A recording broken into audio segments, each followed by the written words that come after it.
We are starting now. Good evening, everybody. Okay, we are starting now. Good evening, everybody. My name is Ndafa Hawanga, a postgraduate diploma in education at the IUM. And then today I'm here to do the presentation or to teach about accounting. I'll be your accounting teacher. As we can see, okay, now let's start. As we can see, the learning objective of this lesson, learners will be should be able to explain the different columns or 3-column cash book, when they were given cash, bank, and discount arrived or discount received. This one is taken from the grade 9 accounting syllabus, new curriculum. Okay, to move on, I'm going to give the definition of cash book. Cash book is defined.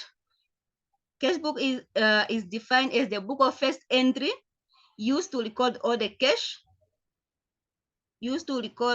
cash, and bank transactions. Can you guys hear me? Can you hear me? Yes, miss, we can hear you. Okay, let's move on. So now in grade 9, we are going to talk about the 3-money column cash book, and which makes the provision for now the 3-column cash book makes the provision for discount received from the suppliers and the discount arrived from the customers.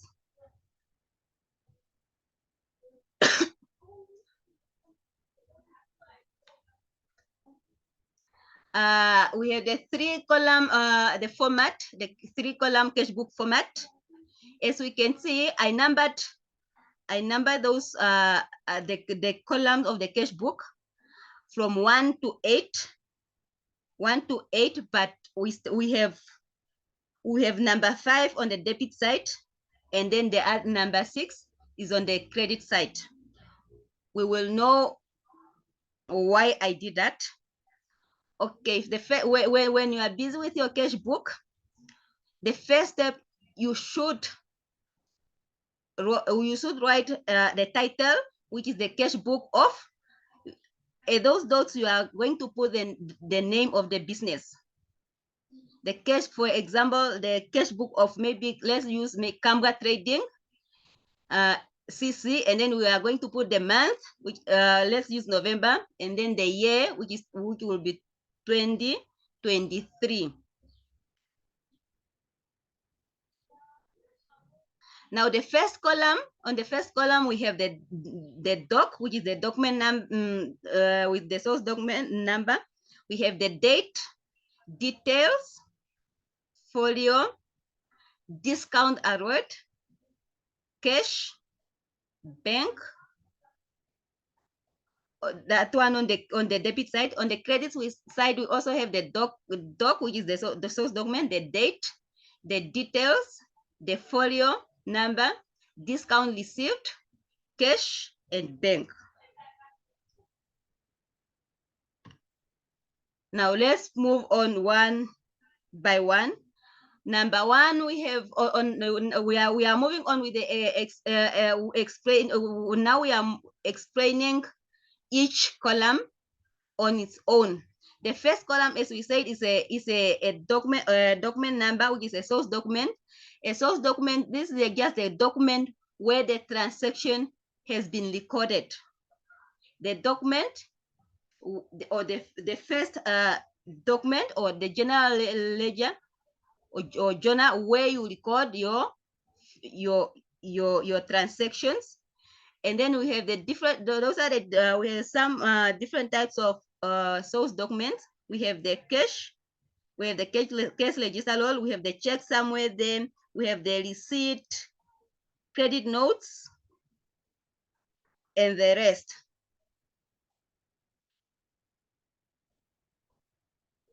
Moving on, as we said, on our second column, we have the date. That's on our second column. There you are putting on the date of the when the transaction has taken place, the date the transaction took place. When is the transaction took place? For example, the 1st of October or 31st of October 2023. If the transaction took place on the 31st of October 2023, under the date, you are going to put 31st October 2023. And then we have the data number 3, we have the details. The details where the details in symbol means just the reason why the business is receiving or paying the money. Why is the business receiving or paying the money? Here we are going to indicate if the business is paying. Let's say the business is paying or rent. Maybe the money was received from the tenant. We are going to have the land income. If the business, let's say for example, maybe if the business is buying maybe a vehicle, we are also going to put vehicles there because we bought, or the business is buying or bought the vehicles. Those are the reason why. There you are just going to put the reason why we are here, why the business is receiving or paying money. And then this one's from the first column to the third column, it applies from both debit side and credit side. We also now we have number 4. Number 4, we have the folio number. We find the folio number is the general ledger. The folio number is just the general ledger folio number where the information of the same account is posted. For example, if the owner, for example, if we buy or we bought a vehicle with cash, our vehicle is an asset is going to increase on the debit side, and then our cash is going to decrease. It will go on the credit side. Now, and here we are saying the general ledger folio number, where the information of the same transaction is being posted. Moving on, we are moving on at number 5, column number 5. There the discount allowed comes in, meaning this one is on our debit side. The discount allowed, I'm just going to give a bit of definition. Discount allowed to customer that paid account on time. If the customer paid it is account on time, if let's say if as a business we said no, you are buying or you are we are lending you our vehicle, you must, when you are paying, you must pay within 2 weeks. If the customer paid within 2 weeks, then that customer is going to be given the discount, the discount, and that discount is called discount allowed, and then is recorded on the debit side of the cash book of the 3 column under discount allowed. We have the discount allowed is the amount that the debtors, which is a customer, does not have to pay if he pays on time. Let's say maybe the customer was supposed to pay $50, but because he paid on time, and then we said that because you pay on time, you are just going to pay us $45. So the $5, we are going to put it under the discount allowed on your debit side of your cash book. Now the discount received, this one is when the business was given the discount from its suppliers for paying its account on time. This one goes to the, or recorded to the credit side of the cash book. Discount received is the amount deducted from the amount due to the creditor which is our supplier, if he pays within the limited time. When us as a business, we paid within the limited time, maybe that our suppliers, it applies the same as discount. The only difference is the discount allowed is given to the customers, and then the discount received is received from our suppliers, and it goes, the discount received goes to the credit side, and then discount allowed goes to the debit side of the cash book. And then we have column number 7. Column number 7 indicates the cash received or paid. This one is just the reason why you are receiving that cash as a business, or why you are paying it. For example, here, the reason for paying, we have rent income, we bought inventories, we have, maybe you are paying for salary and wages, etc., etc. That falls under column number 7. And then column number 7 also falls under the debit side and also on the credit side of our cash book. Column number 8.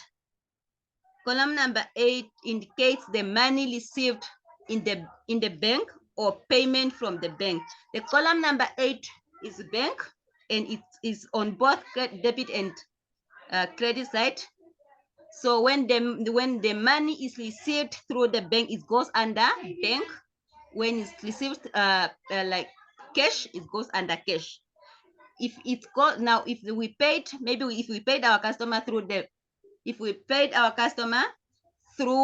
bank, then that amount will go under bank. And then if maybe we received money from the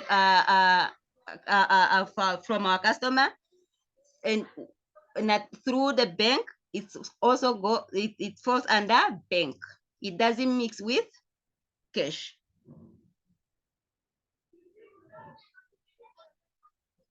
Okay, on our last column we have on our last column, we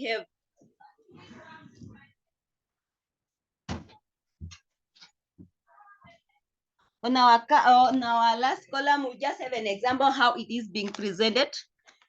Here, the most thing I want us to look at here, we are just going to look at the doc, how the doc and the doc column, how our docs are recorded.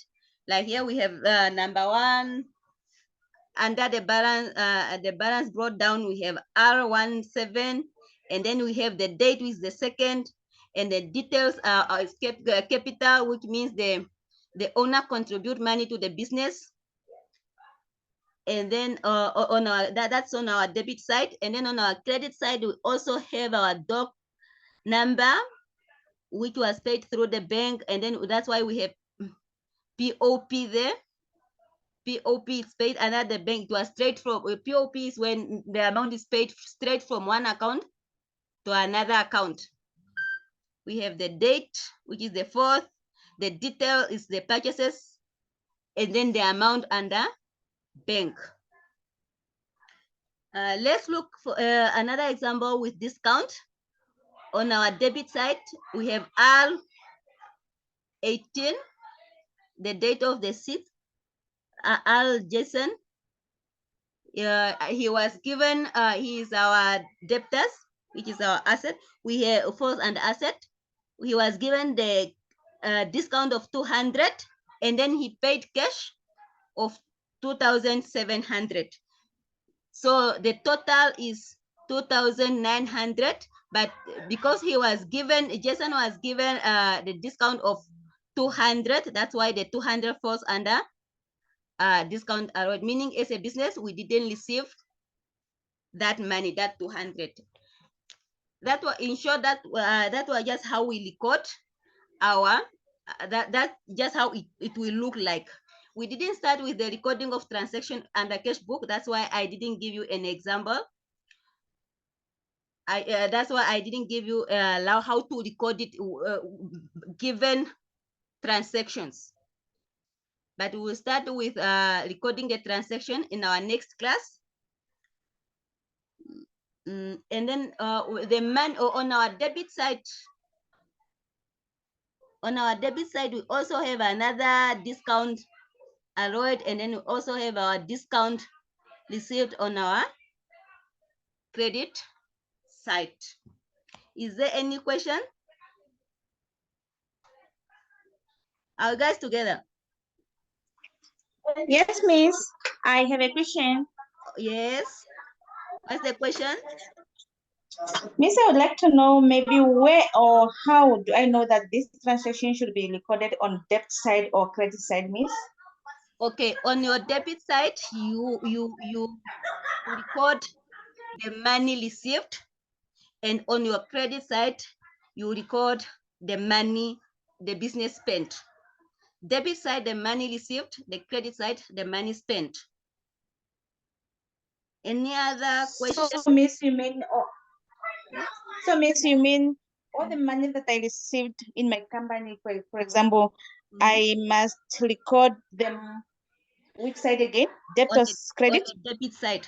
Debit side of the Okay, then the money that the company pay, I should record it on the credit. Yes. Miss? Yes. Okay, thank you. Welcome. Is there any other question? Is there any other question?